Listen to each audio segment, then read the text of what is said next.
जिन जीवों की विषयेषु पंचेंद्रिय के विषयों में रति है, ते सिम उनके दुखाण सद्भावम वियाण, दुखों का सद्भाव जानना ही चाहिए। जय यदि तम उन दुखों का सद्भावम सद्भाव ही नहीं है, तो बावारोणथी विषयत्थम, तो विषयत्थम बावारोणथी, तो विषयों के निमित्त व्यापार नहीं हो सकता है। अब देखो, इसमें एक बड़ा रोचक शब्द है णत्थी, नहीं है। ये क्या बता रहा है? हो सकता है, होना चाहिए और नहीं है। नहीं हो सकता, नहीं होना चाहिए या नहीं होता है, ये तीन वाक्य अलग है, और नहीं है ये एक अलग वाक्य है। क्या अंतर है इनमें? जब हम किसी का वर्णन सैद्धांतिक रूप में करते हैं कि ऐसा नहीं है तो ऐसा नहीं हो सकता, नहीं होना चाहिए, नहीं होता है, ये लैंग्वेज होती है जिससे हम एक किसी बात का कथन कर रहे हैं, सैद्धांतिक चर्चा कर रहे हैं। वो हमारी लाइव नहीं है, हमारे अनुभूत नहीं, हमने वो देखा नहीं। जैसे हम कहें 13वें गुण स्थान में अनंत दशा होती है, 13वें गुण स्थान में केवल ज्ञान होता, 13वें गुण स्थान में अनंत चतुष्टय होता है, 14वें गुण स्थान में अंतिम 2 शुक्ल ध्यान होते हैं, समझ रहे ना। उसके बाद उसके अंतिम समय में मोक्ष होता है। 14वें गुण स्थान में कुल आ ई उ री ली इतने स्वरों को उच्चारण लायक समय लगता है। ये सब सैद्धांतिक कथन है। और मैं कहूं कि हाँ, 5 स्वरों के उच्चारण लायक समय में मोक्ष हो गया, मैंने देखा, तो दोनों में अंतर है ना। एक सैद्धांतिक चर्चा है, लिखी पढ़ी सुना रहे हम, और एक हमने प्रत्यक्ष देखा। दोनों में अंतर पड़ा कि नहीं पड़ा? तो यहां आचार्य कह रहे णत्थी, नहीं है, नहीं हो सकता है, नहीं कह रहे, नहीं है। समझ रहे ना? आप देखें इसमें नहीं है लिखा है, कहना नहीं हो सकता है, ना हो। ये अस्थि का अर्थ हो कहां से हो जाएगा? ना अस्थि नहीं हो, ये हो कहां से हो जाएगा? अस्थि माने तो है, होता है, अस्तु हो तो हो होगा। कोई चीज को, मतलब कोई व्यक्ति पता नहीं रत्ती भर भी विचार करने को, सोचने को, समझने को तैयार ही नहीं। आता है, नहीं आता है, बताएंगे जरूर। ये क्या विचित्र मानसिकता। नत्थी ना अस्ति, नहीं है, सीधा सीधा अर्थ है। वो नहीं हो, नहीं होना चाहिए, नहीं हो सकता है, ये बातें आप दाएं बाएं की बातें कर कैसे सकते? आचार्य जिस संवेदना के साथ लिख रहे हैं, आप उस संवेदना की जगह दूसरी संवेदना से अर्थ करोगे तो कैसे चलेगा? आजकल तो चलो ये आपका इस स्वाध्याय का आईडी कुछ और है, हम कोई और आईडी लगा के जोड़े, ठीक है ना, और उसके बाद में मेरे को फोन करो, साहब आप दिख ही नहीं रहे इस पे। दिखेंगे कहां से भले आदमी? जो उसमें आईडी है वो डाला नहीं, वो तो हमने डाल दिया था, जो मिला वो डाल दिया, तो फिर जिसकी होगी वो ही दिखेगा। समझे कि नहीं? मतलब क्या कहना चाहते आप? आचार्य जो कहना चाहते उसको हमें समझना है, उसके अनुसार बात करना है, कि जो आचार्य नहीं कहना चाहते हैं वो हमारे जो समझ में आएगा वो बोलना है। ये ध्यान रखना, ये मूल गाथाओं का सही अर्थ नहीं करने से बहुत सी गड़बड़ियां हुई, बहुत से रहस्य छूटे। समझ गए ना? बहुत से रहस्य छूटे। इसमें भी वही बहुत बड़ा रहस्य घुसा है। विषयत्थम वावारोणथी, विषयों के निमित्त व्यापार नहीं है। यदि उनका सद्भाव नहीं है तो विषयों के निमित्त व्यापार भी नहीं है। अब ये हो सकता है कि बात हमारे आपके लिए जानने सीखने के लिए, सैद्धांतिक चर्चा के लिए हम कैसे बोलेंगे कि यदि जिस जीव के ऐसा सद्भाव नहीं होता है दुख का, तो उसके विषयों का व्यापार भी नहीं हो सकता है। ये छद्मस्त सामान्य जीवों के लिए, जो मात्र सैद्धांतिक चर्चा करते हैं, उनके लिए यही वाक्य बनेगा। लेकिन कुंद कुंद उन जो बात सिद्धांत की है उसे प्रयोग के साक्षी बने थे। वो भरत क्षेत्र में जब पढ़ा था तो वो क्या था?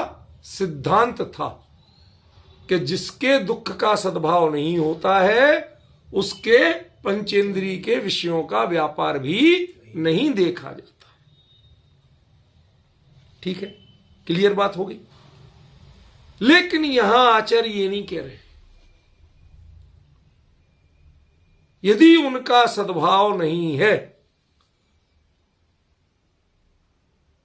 नहीं होने का नहीं है, तो विषयों का व्यापार भी नहीं है।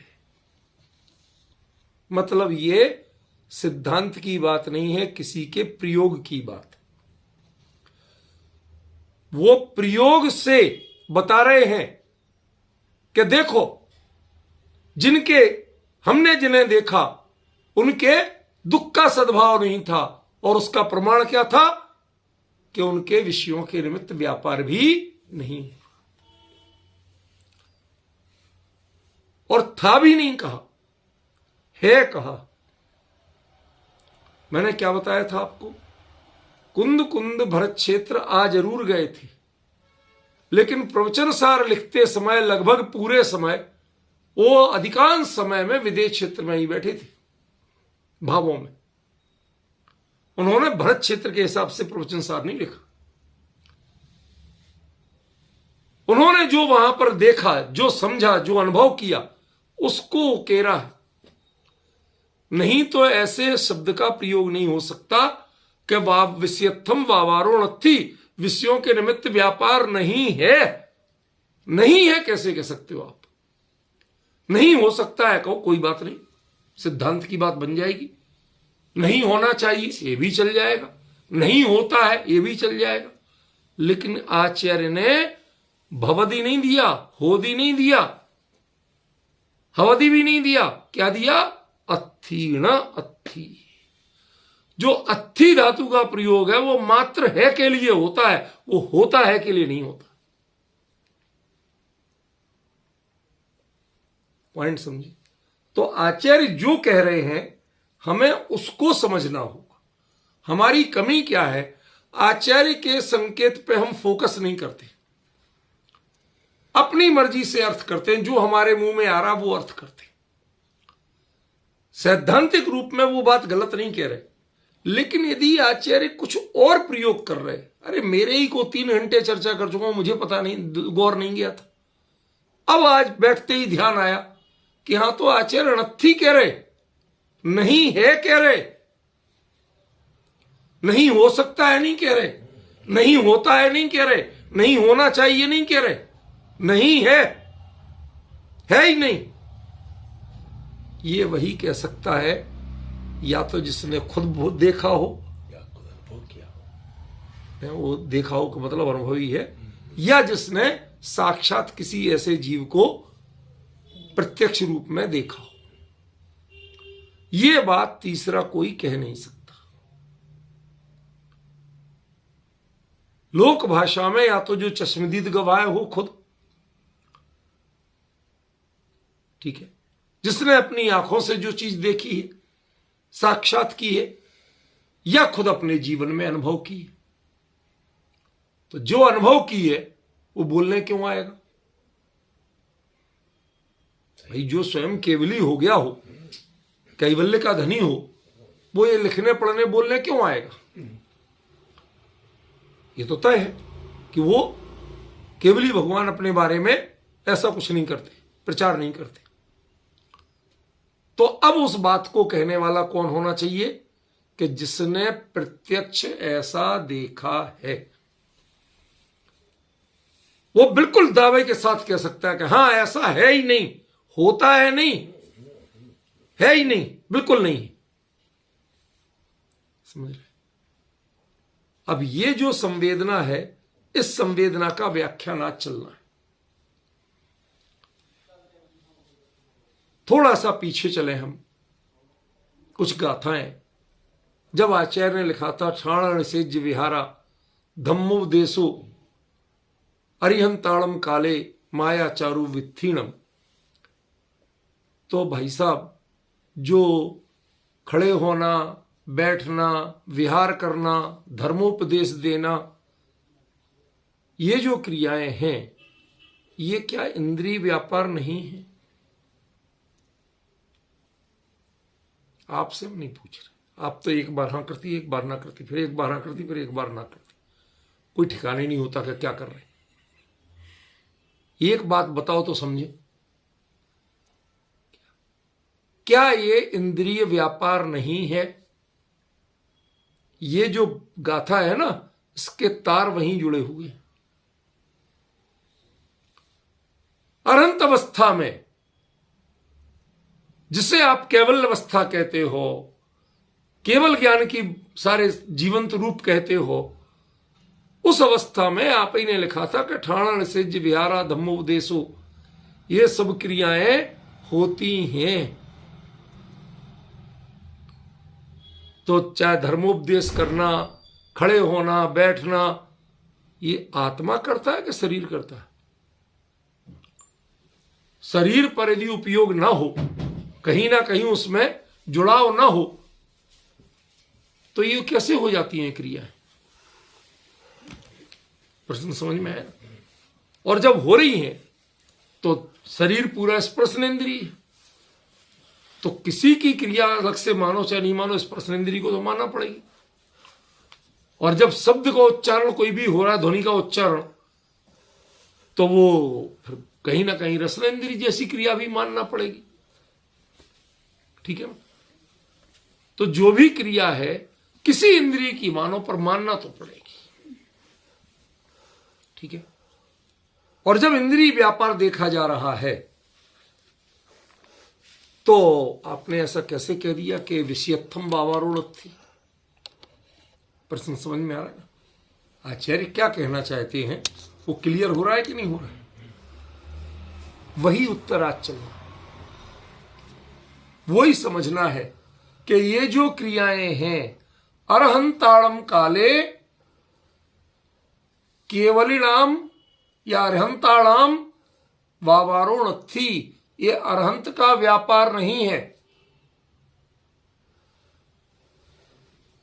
ये अरहंत का व्यापार नहीं है। फिर किसका है? कि जिसका है उससे पूछो। शरीर खड़ा हुआ था ना, तो शरीर से पूछो, शरीर नाम कर्म से पूछो, गति नाम कर्म से पूछो। पॉइंट समझ में आ रहा? क्या शरीर जो खड़ा हुआ और वो जो चला, तो गति नाम कर्म से पूछो ना, शरीर नाम कर्म से पूछो ना। क्यों? इसकी रिश्तेदारी तो उनसे है। इस जीव के साथ इनका संयोग उनके कारण हुआ था। अब जब ये बिल्कुल, जब तक इनका योग कब कहलाता था? कि जब ये योग और उपयोग उस पर लगाते थे। अब ना ये योग लगाते हैं ना उपयोग लगाते हैं। समझ रहे? दोनों ही नहीं लगाते। यद्यपि ये संयोग केवली जिन कहे जाते हैं। क्या कहे जाते हैं? अनंत अवस्था में संयोग केवली जिन। तो आपका योग तो है कि योग है, पर वो शरीर मन वचन काय का निमित्तक योग नहीं।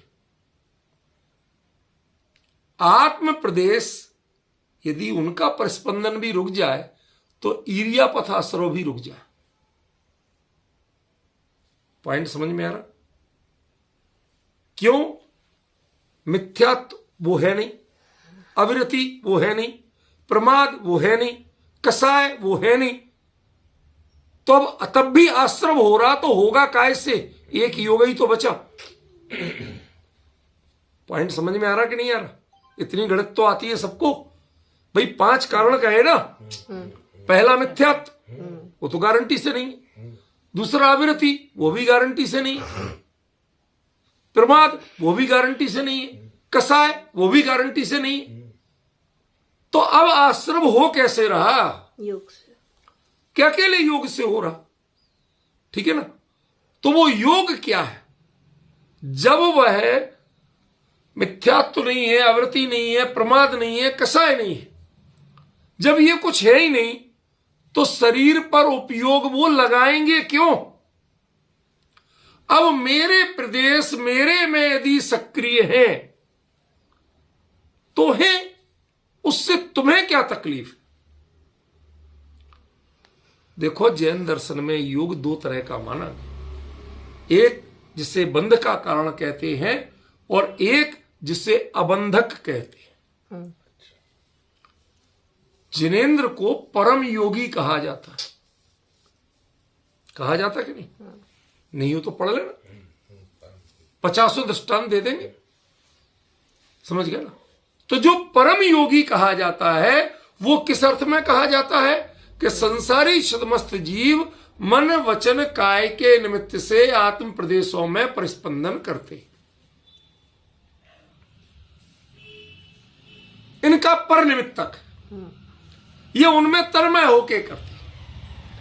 लेकिन अनंत भगवान इनमें रहते हुए वो आत्मा, वो जीव, वो प्रदेश, इसके प्रदेशों में रहते हुए भी वो इसको स्पर्श तक नहीं करते, विकल्प तक नहीं करते, कोई मतलब नहीं है उन्हें।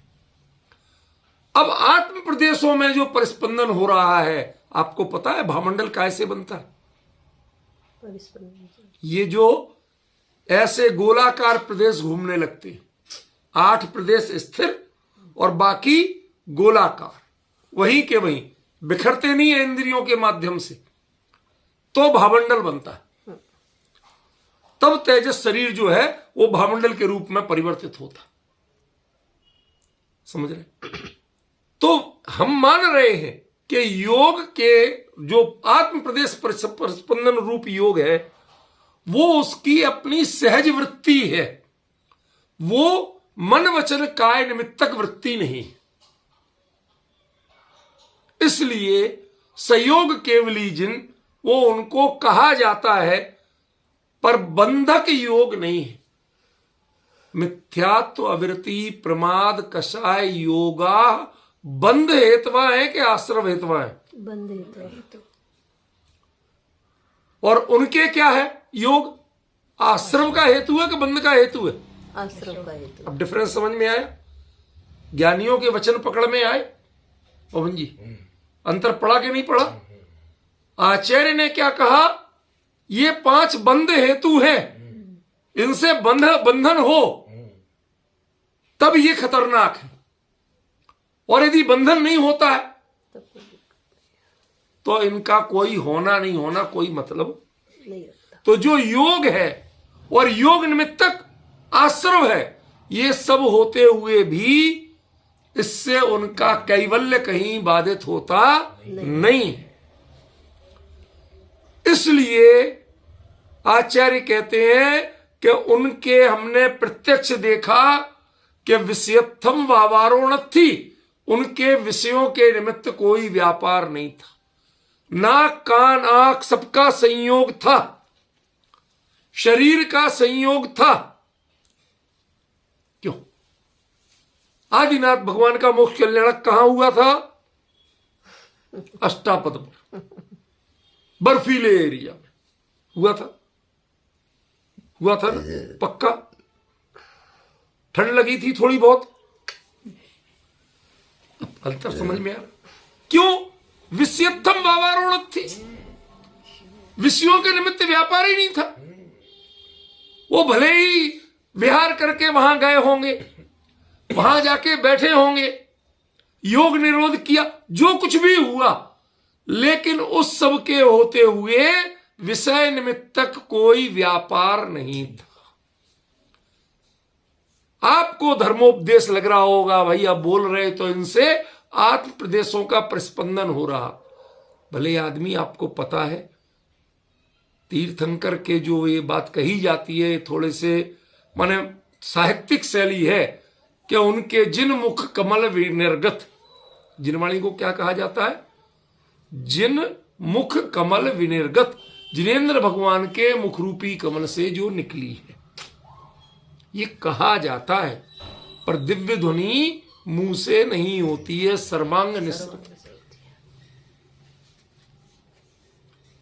और जब दिव्य ध्वनि सर्वांग निसृत होती है तो कोई शरीर का एक भी अंग फड़कता तक नहीं, स्पंदन तक नहीं होता। पक्की बात है कि नहीं है? तो जब स्पंदन तक नहीं हो रहा तो ध्वनि कहां से निकल रही? भाई हमें ताली भी बजाना हो तो हाथ तो टकराना पड़ेंगे, कहां से निकल रही? इसीलिए उसका नाम दिव्य ध्वनि है। दिव्य माने देवताओं की ध्वनि है, वह वीतराग देव की ध्वनि नहीं। प्रामाणिकता वीतराग से है, उसकी प्रामाणिकता सर्वज्ञता केवल्य से है, लेकिन उसके योग की क्रिया केवली की नहीं। दो बातें अंतर ख्याल में आया?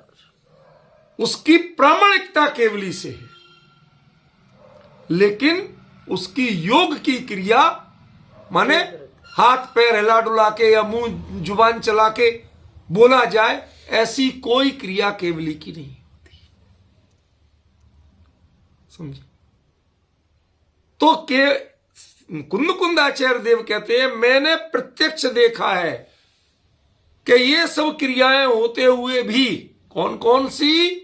ठाण, ऋषेज, विहारा, धम्मोपदेशु, ये क्रियाएं होते हुए भी भगवान का विषयों के निमित्त कोई व्यापार नहीं था। ना वो चल रहे थे, ना वो उठ रहे थे, ना वो बैठ रहे थे, और ना धर्मोपदेश कर रहे थे। अरे साहब, जब धर्मोपदेश काय को कहते वहां पर क्या सुना? 7 दिन दिव्य ध्वनि सुनी। दिव्य ध्वनि थी ना वो। हमने कब कहा कि भगवान की ध्वनि सुनी? कितना अच्छा शब्द दिया है हमारे यहां, दिव्य ध्वनि। दिव्य माने देवों की। तो जो ध्वन्यात्मक रूप था जितना, वो सारा देवों का था, लेकिन उसमें जो तत्व की प्ररूपणा थी वो इनके जो पहले करुणा से तीर्थंकर नामकरण प्रकृति बंधी थी, वो काम भी उसका था, वो काम भी भगवान का नहीं था। देखो थोड़ा विचारो आज शांत मन से, क्या जो ध्वन्यात्मक रूप हो रहा है, लोगों को सुनाई दे रहा, वो तो टोटल देवों का था ही, लेकिन बाकी दिव्यता क्या थी कि सब वो तीर्थंकर नामकर्म है ना, उसके कारण तीर्थंकर परमात्मा, तीर्थंकर देव कहलाते, समझ गए ना? अनंत देव कहलाते। तो वो देव की थी, हमारी नहीं थी। जिसको आप देव कहते हो, जिसके 3 छत्र होते हैं, जिनके कारण उदय से भामंडल आदि की संरचनाएं होंगी, जिसके उदय से समोसरण जैसी विभूतियां जुड़ेंगी, 12 सभाएं बनेंगी, समझ गए ना? वो उसका फंक्शन था, वो हमारा फंक्शन नहीं था। समझिए? देखो ऐसे नहीं आया समझ, अभी समझाता हूं। एक किसी का रिश्तेदार राष्ट्रपति हो गया, ठीक है ना? तो वो हमेशा करता, जब बचपन से तो वो जाता था तो गले मिलता था, ठीक है ना? घर में सीधे घुस जाता था, किससे पूछे, हम तो घर के हैं, सगे हैं, घुस जाता था। अब उसने राष्ट्रपति भवन में घुसने की कोशिश की, सिक्योरिटी ने पकड़ के जेल में डाल दिया कि घुसपैठिया है। खैर राष्ट्रपति को बता रहे, भाई यार घुसपैठिया नहीं, वो चला आया, कोई बात नहीं, कोई बात, बना दो उसका पास बना दो। अब वो आया, अरे तू उतनी दूर क्यों खड़ा, आ इधर, गले मिल, वो नहीं आए क्योंकि उन्हें तो सिखाया गया था। तो ये जाने लगा तो उसने फिर पकड़ लिया, कहां जाता है। अब मैं पूछना चाहता हूं कि ये जो बंधन हो रहे हैं, ये बंधन किसके द्वारा किए जा रहे हैं? राष्ट्रपति पद के। वो उस पद के कारण जो प्रोटोकॉल्स हैं, ये वो रोक रहे हैं कि राष्ट्रपति का वो आदमी, जो व्यक्ति तो वही है ना, वो गले नहीं मिलना चाहता है। ये गले मिलने से रोक कौन रहा है, मुझे तो ये बताओ। प्रोटोकॉल। प्रोटोकॉल रोक रहे, वो नहीं रोक। इसमें दोषी वो राष्ट्रपति नहीं, वो तो खुद फील कर रहा है, यार हमारा बचपन का लंगोटिया यार आया, साथ खेले साथ खाए हैं, और इसके कितने दिनों बाद तो आया, देखने को तरस गए थे, और जैसे तैसे तो गरीब आदमी कहां से इतना टिकट कटा के खर्चा करके दिल्ली तक आया, मिल भी नहीं पाए। और इससे जी भर के मिल तक नहीं पा रहे। अब बताओ इसमें बाधक कौन है? चाहे साधक कहो चाहे बाधक कहो, किसी रूप में कह लो, वो कौन है?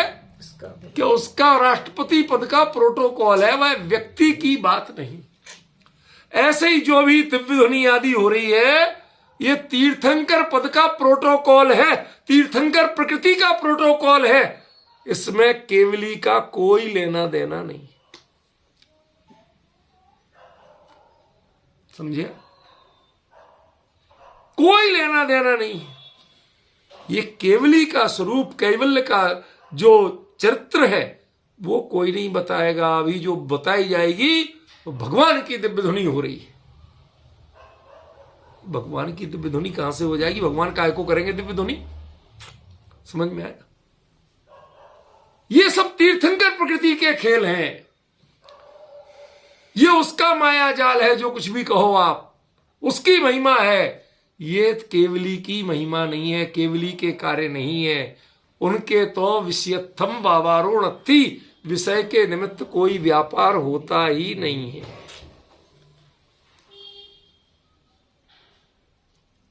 ना ओंकारमयी होती है, ना नादमयी होती है, कैसे ही नहीं होती, ना मुख से होती है, और खरेखर तो शरीर से भी नहीं होती। भाई ध्वनि होने के लिए टकराव जरूरी है कि नहीं? कोई चीज टकराए ही नहीं तो ध्वनि होगी कहां से? अरे मुंह में भी ये जो सिस्टम है ना, ये जीव कहीं ना कहीं टकराती है, वायु टकराती है, जब तो होती है आवाज। गले से हवा ही नहीं बाहर आए तो आवाज होगी? कोई कुछ बोल पाओगे? नहीं। रह जाओगे सारे सिस्टम हिला डुला के। ध्वनि के लिए टकराहट बहुत जरूरी है, और उनके शरीर के किसी भी अंगोपांग में टकराव नहीं होता। हमें जब एक सही ठिकाने से कोई चीज पता ना चले तो हम बड़े भोले आदमी हैं, हमें मुंह से आवाज, होंठ हिलते नहीं दिख रहे, तो हमने कही सर्वांग हो रही हो। ये तो मात्र हमारी परिकल्पनाएं हैं। तीर्थंकर नाम कर्म का उदय कहां कैसे आ रहा है, उसमें कहीं नहीं लिखा कि वह सर्वांग में उदय आता है, शरीर में उदय आता है, कहीं लिखा है? नहीं। कर्म का उदय कर्म की प्रकृति का अपने हिसाब से आता है। वो निश्चय अपने खिर जाते हैं, उनको शरीर से क्या लेना देना, समझे? तो जो भी ठाण से जीव विहारा धम्मोपदेशो, जो ये क्रियाएं हैं, ये ना उनके योग से हो रही हैं, ना उनके उपयोग से हो रही। इसलिए इन्हें भगवान का व्यापार नहीं कह सकते, इंद्रियों का व्यापार नहीं कह सकते। ये तुम्हारे ऊपर करुणा करके भगवान जो बोल रहे हैं, ऐसा जो कहा जाता है, ये तुम्हारी व्यवहार की भाषा है, ज्ञानियों की भाषा नहीं। क्यों? क्योंकि ज्ञानियों में ना निश्चय होता ना व्यवहार होता। ये न्यायवाद ज्ञानियों में नहीं होता, केवलियों के न्यायवाद नहीं होता। ये तो हम लोग अपने अपने हिसाब से बोलते, समझ गए? उनका कोई न्यायवाद नहीं होता। ये तो हुई अभी इस विषय की भूमिका।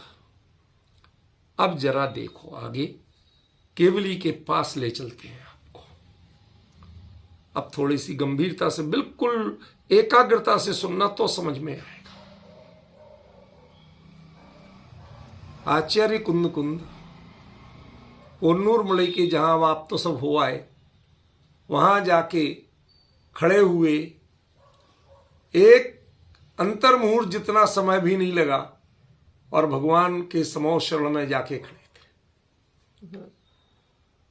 वहां जाके जो परम शांत मुद्रा, जो दिव्य स्वरूप, पूरा समोह शरण सब कुछ दिखा।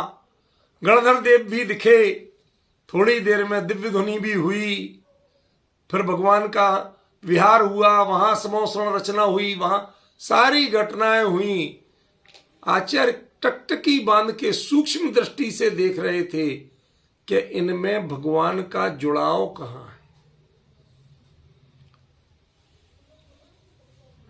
विहार तो इनका कहा जा रहा है, पर ये कहीं विचरण कर रहे हैं क्या?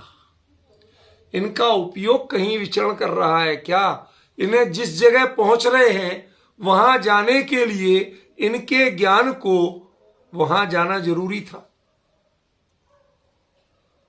पॉइंट समझ में आया नहीं?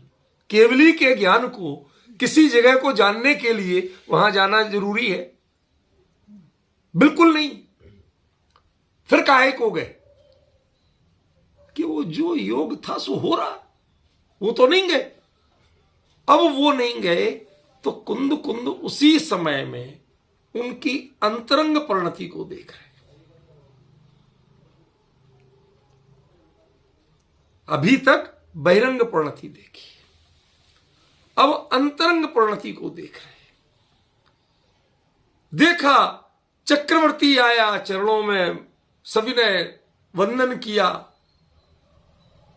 कोई डिफरेंस नहीं।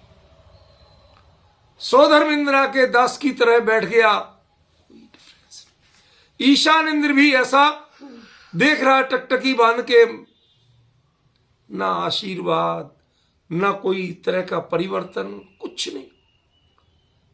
इतने पे भी कुछ नहीं हुआ तो अभी कुंद कुंद को थोड़ी जिज्ञासा थी। वो जिज्ञासा क्या थी कि कुछ भी कहो, भगवान कुछ ना कुछ तो कर रहे हैं, जादू टोना कुछ तो कर रहे हैं। कि क्यों? कि ये तो जब पढ़े लिखे समझदार थे, ये तो भक्ति बस बैठ गए, लेकिन ये तो जन्मजात विद्वेषी थे।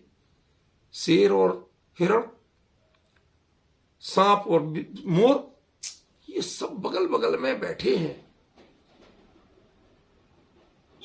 क्या चक्कर है? देखना, बहुत गंभीर बात आने वाली है। चक्कर क्या है? चलो पुण्य की सही कुछ तो महिमा है, कुछ तो महिमा है।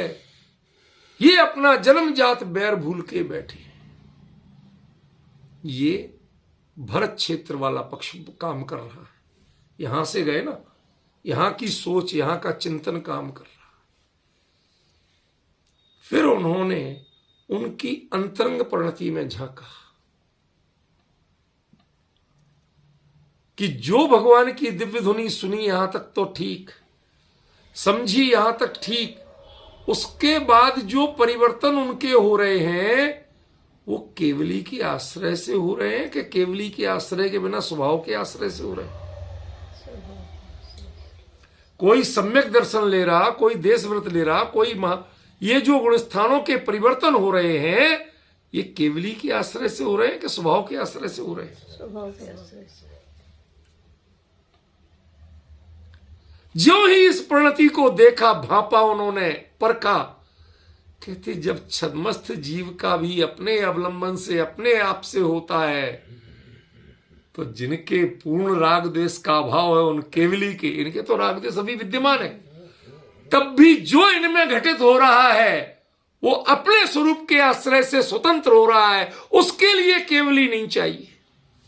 बराबर। वो अनुभव करते समय केवली का विकल्प नहीं है, ध्वनि के एक शब्द का भी विकल्प नहीं की है। नहीं। उनकी परिणति को झांका, अरे बड़ी चूक हुई मेरे से। हम समझ रहे हैं कि ये भगवान की वाणी सुन के, दिव्य ध्वनि सुन के सुधर रहे हैं, पर खरे खर ये तो इन पूंछ वालों में भी इतनी अकल है कि वो सुनते उनकी जरूर है, लेकिन सुधरते स्वयं से हैं, उससे नहीं सुधरते। सुनना और समझने तक तो वहां कार्य होता है, लेकिन जब उसे घटाना हो अंदर में, तो ना सुनने का कार्य कर्णेंद्रिय से होता है, ना समझने का काम मन अनिंद्रिय मन से होता है। इन दोनों का अवलंबन छोड़ के ज्ञान का की प्रणति अपने गायक में स्वयं रमण करती है। वो जब देखा और वैसे ही भगवान की ओर देखा कि अरे इनकी ओर देख के हम ये नहीं सीख पाए तो सीखे क्या। हम लोगों की पागलपन ये है, भगवान के मंदिर में रत्न जड़वाओ, कीमती से कीमती चीजें लगाओ, क्यों भगवान खुश हो जाएंगे?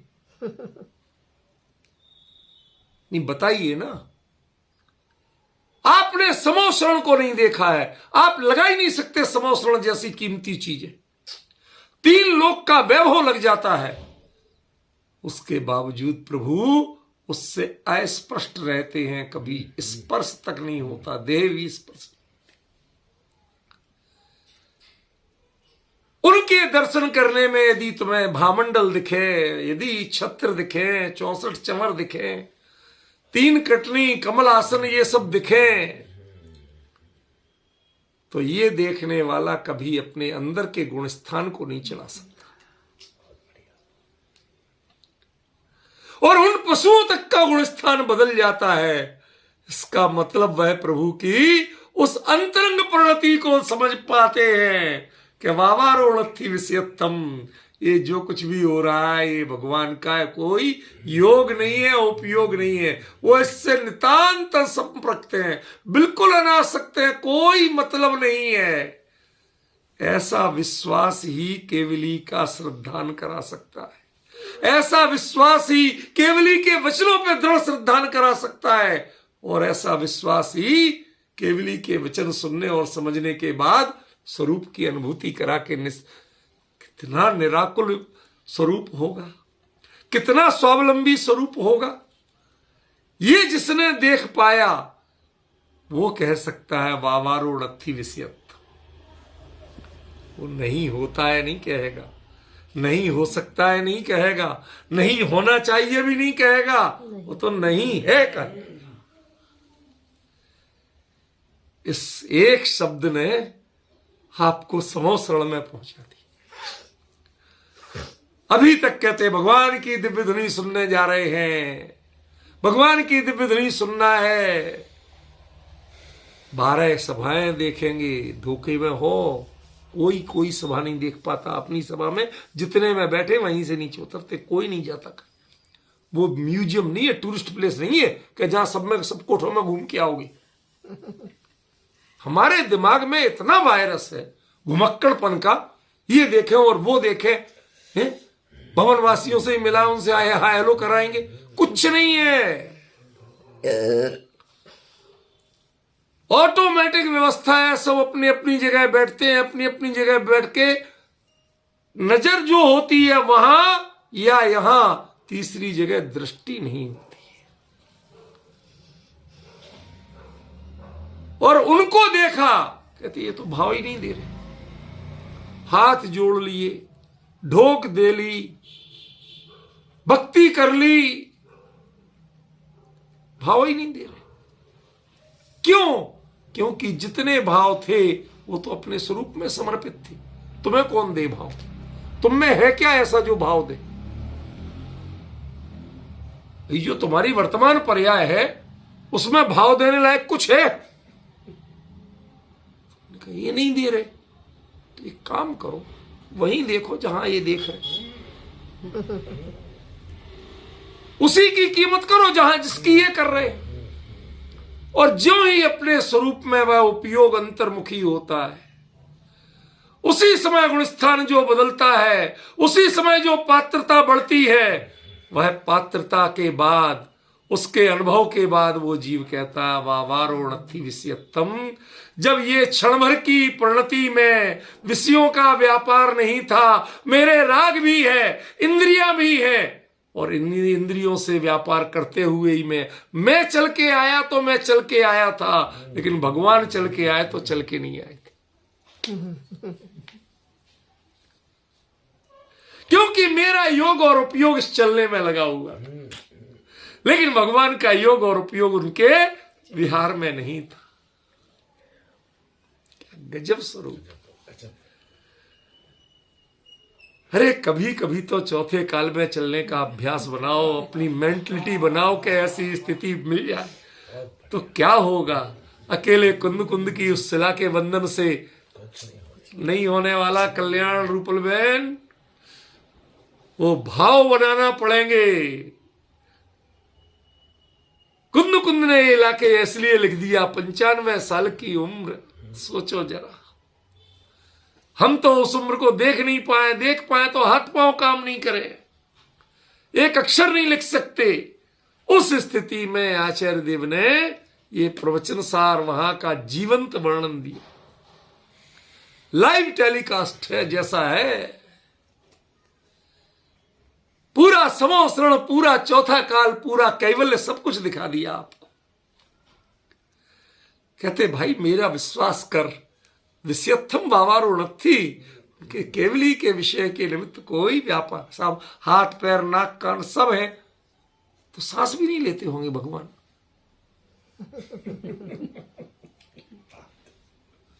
हाँ, पूछते हैं बहुत लोग पूछते हैं, ऐसे प्रश्न आते हैं मेरे पास, पवन जी आप क्या बात कर रहे हैं। वो कहते हैं देखो इंद्र बहुत समझदार है, वो वहां सुगंधित वायु इसीलिए तो करता है कि भगवान को सांस लेने में तकलीफ नहीं हो, कोई बदबू ना आ जाए। कहते ना गंधोद बिंदु सुमंद मृत प्रपाता। अरे भले आदमी जिसके पास जो होता है वो करता है। इंद्र के पास इसके अलावा है क्या? वो संयोग ही में तो परिवर्तन कर सकता है। वो अपना राग पूरा करता है संयोग में परिवर्तन करने का, और भगवान स्वभाव में परिवर्तन करने की कला सिखा जाते।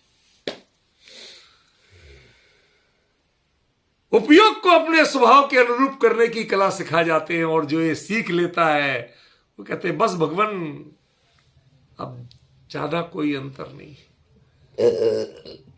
अब हम समझे कि आपके विषय इंद्रियां हैं, शरीर है, गमन आदि भी है, उपदेश आदि भी है, पर विषयत्थम वावारो नत्थि, ये हम गारंटी दे रहे कि आपके विषय निमित्त तक कोई व्यापार नहीं है। क्या अद्भुत स्वरूप है, अद्भुत। समझ में आ रहा। इसका आनंद लेना जो नहीं सीख पाए, नत्थि नहीं है, इसमें जो दृढ़ता है, इसमें जो संवेदना है, वो नहीं होना चाहिए, नहीं होता है, नहीं हो सकता, कहाँ है? ये तो कोरी पंडिताई है। क्या कहा? ये कोरी पंडिताई है कि ऐसा नहीं होना चाहिए, ऐसा नहीं होता है। ये सब कहने की बातें हैं, समझे? ये परोपदेश पांडित्यम है, ये अनुभव वाक्य नहीं है। जो साक्षात्कार किया जिन्होंने, कोई एक कसाय चौकड़ी के अभाव की स्थिति में देखता है, अपनी अपनी जगह खड़े होकर देख रहे क्या? कोई दो कसाय चौकड़ी की अभाव की स्थिति में खड़े होकर देखता है, कोई तीन कसाय चौकड़ी के अभाव, कुंद कुंद तीन कसाय चौकड़ी के अभाव की अपनी भाव भूमि को परखते हैं। पर यह अंतर देखा कि हम भले ही स्वरूप का गायक का अनुभव करें, लेकिन उसके बाद जो देह की प्रणति होती है, हाथ जो जिनवाणी लिखते हैं, इसमें योग और उपयोग तो लगता है ना। जब वो लगता है तो ये इंद्रिय व्यापार है। इंद्रिय व्यापार माने कोरा विषय भोगी नहीं होता है, समझिए। विषयत्थम वावारो नत्थि, तो इसमें तो लिखा है विषयों के लिए। अरे विषय माने क्या? विषय माने भोग, नहीं। विषय माने उपभोग। अरे भाई, उस इंद्रिय का जो कार्य है उसका नाम विषय, समझ गए? वो उस इंद्रिय के कार्य का व्यापार वो करते नहीं है, उनका कोई लेना देना उससे। जाते हुए भी उनको कोई फर्क नहीं पड़ता। क्या कोई मुनिराज निर्ग्रंथ मुद्रा में ऐसे चले जाते हैं समाज के लोगों के बीच में? क्यों? एक बच्चा भी नंगा घूमे घर में तो हम शेम सेम कहते हैं। नई लड़कियां बहुएं ये तो एकदम है सेम सेम घूमता है, शर्म नहीं आती तुझे? कभी मुनिराज पे ऐसी आशंका भी की, कभी विकल्प भी आया? उनका व्यक्तित्व, उनकी दृष्टि, उनका पूरा चिंतन, उनके एक एक हाव भाव में जो झलकता हुआ वैराग्य है, वो वैराग्य आपको सिखाता है कि खरेखर इनसे हमें, इनमें नग्नता नहीं देखना है, इनकी नग्नता में आपत्ति करने लायक कुछ नहीं। वही जो जरा अपने बच्चे तक पे आपत्ति करती थी, अपना बेटा है सगा, उस पर आपत्ति करती है, तो ये शर्म नहीं आती? सेम सेम घूमता है। वो सहज भाव से खड़े होके विनय पूर्वक आहार देना, दर्शन करना, सद्धर्म वृद्धि का आशीर्वाद लेना, जो कुछ सब कुछ कर रही है। खुली आंखों से टकटकी बांध के ऐसे देख रहे मुनिराज खड़े मुद्रा में हैं और वो घुटनों के बल बैठी है, ऐसे सब कुछ दिख रहा। कोई विकल्प है?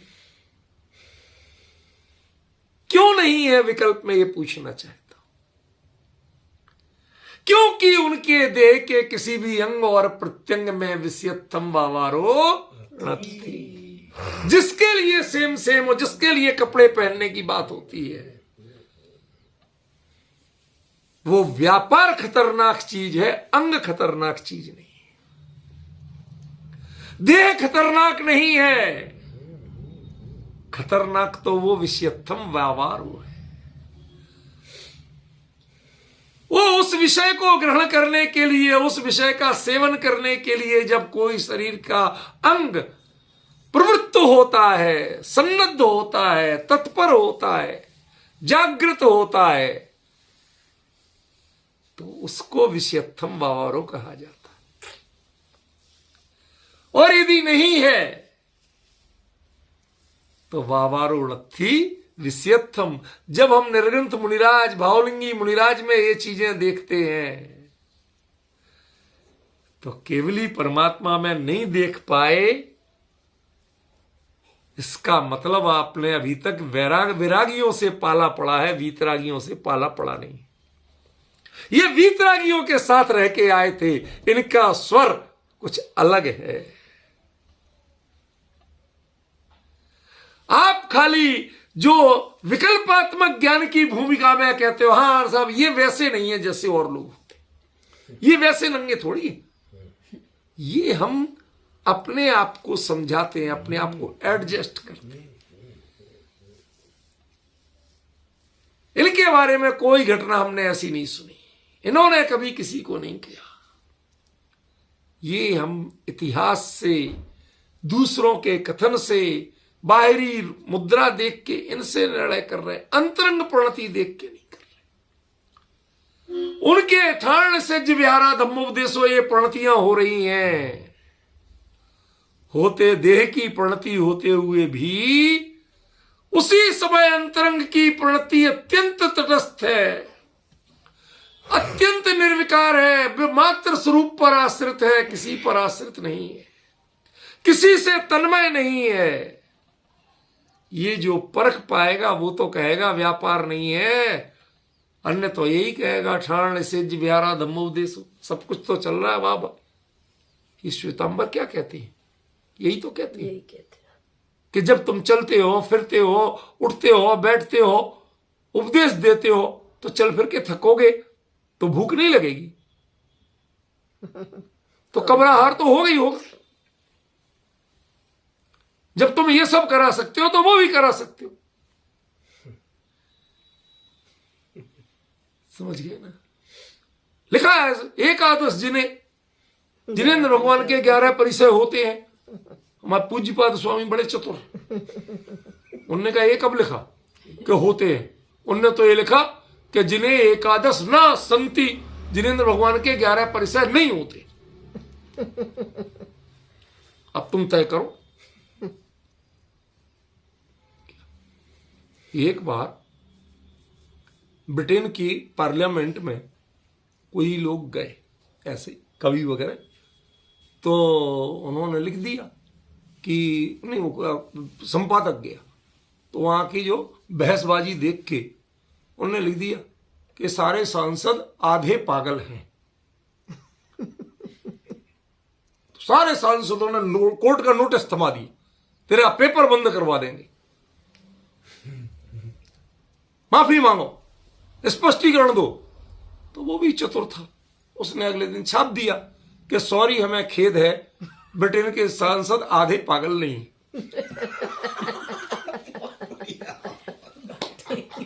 अब खुश।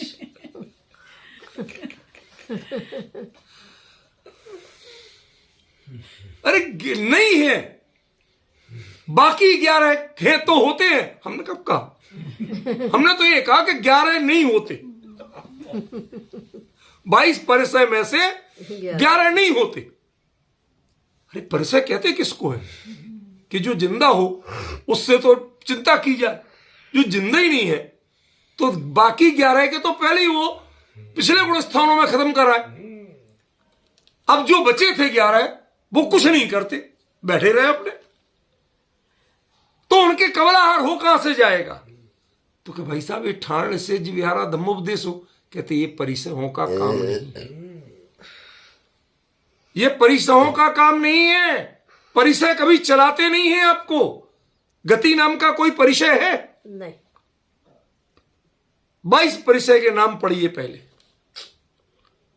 उनमें उठना, बैठना, गमन करना और धर्मोपदेश, ये कोई परिचय हो तो बताओ। नहीं है तो इसका मतलब ये इंद्रिय व्यापार नहीं है। जब व्यक्ति व्यथित होगा तो इंद्रिय व्यापार करेगा, जब उससे को परिचय ही नहीं हुआ, कष्ट ही नहीं हुआ, तो वो उसका व्यापार क्यों करेगा? रूपल बहन, बहुत गंभीरता से याद रखना, पूज्यपाद स्वामी ने जो उत्तर दिया, उन्होंने कहा कि श्वेतांबर कहते हैं कि 11 परिचय होते हैं तो उनका काम भी तो होगा। तुमने कहा कहां लिखा? उसमें तो मात्र एकादश जिन्हें लिखा, क्रिया तो दी नहीं, होते हैं कि नहीं होते हैं तो दिए नहीं है, तुमने कहां से लगा लिया? हम तो उसका अर्थ कर रहे हैं कि नहीं होते हैं, ये लिख रहे हैं आचार्य। अब बोलो, समझ रहे ना? तो उनके ठाण से विहारा आदि धम्मोपदेशो, कहते ये तो मायाचारो वित्थीनम, जैसे स्त्रियों के मायाचार एक स्वभाव होता है, ठीक है ना, आदत बन जाती है, सहज होता है, ऐसे ही उनके तीर्थंकर नाम कर्म प्रकृति के उदय से ये सब होते रहते हैं। उनका गठजोड़ है ना, रिश्तेदारी है, वो भी पुद्गल है और देह भी पुद्गल। भगवान तो पुद्गल नहीं क्या है?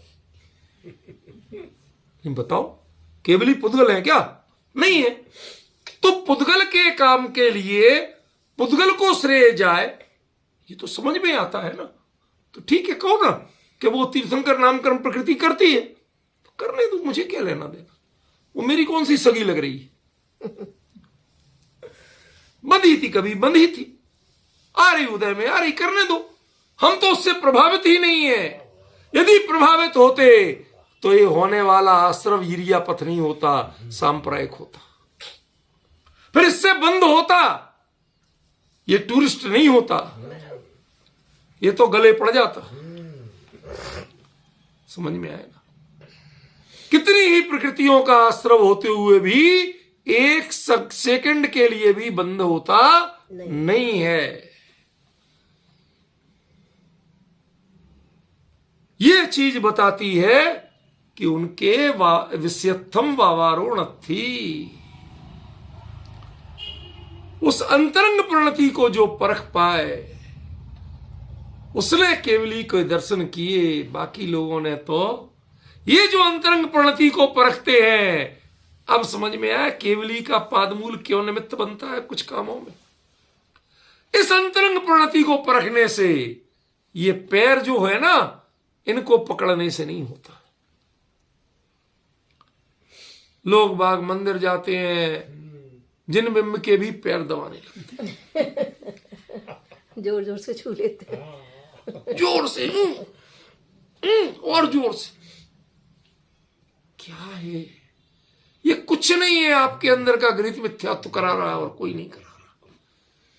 व्यर्थ की मान्यताएं मान रखी हैं। आपके श्रद्धान के नाम पर जो ठगी आपके साथ हो रही है, अपने आप को ठग रहे हो, कोई किसी को नहीं ठग रहा। समझ, इस विडंबना से बचिए। इसलिए आचार्य देव ने क्या कहा? विषयत्थम वावारो थी। विषय के लिए भगवान का कोई व्यापार होता नहीं है। और जब विषय के लिए व्यापार नहीं है तो उनके दुख की कल्पना ठाड़ने से ज्यादा बैठे बैठे थक गए होंगे मां भगवान, सो खड़े हो गए। अब ये तुम्हारी मूर्खताएं हैं और कुछ नहीं है। उनके जब विषयत्थम व्यापारो थी तो इसका मतलब है कि तम स्वभावम दुख स्वभावम अपि नत्थि। ये दृढ़ विश्वास है जिसे। तो हमारे क्यों होता है, ये चर्चा आगे चलेगी। आज का तो समय पूरा हो गया।